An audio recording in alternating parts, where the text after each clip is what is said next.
तुहसे कितना प्यार करीले तोहके ना अंदाज बा कि तुहसे कितना प्यार करीले तोहके ना अंदाज बा।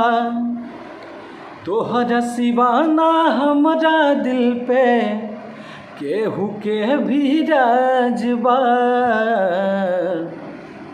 तू कहबू त जियब वे रानी, तू कहबू त जियब वे रानी, तू कहबू त हम मर जाई।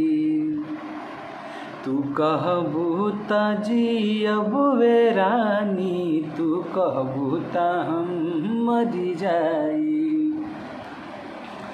ओ तोहसे कितना प्यार करीले तोहके ना अंदाज बा कि तोहरा सिवा ना हमरा दिल पे केहू के भी राज बा। तू कहबू त जियब वे रानी, तू कहबू त हम मर जाई। प्रणाम, मैं आप सबका अपना बेटा और भाई प्रकाश रंजन। अगर अच्छा लगे तो प्लीज़ चैनल को सब्सक्राइब करना ना भूलिएगा। धन्यवाद।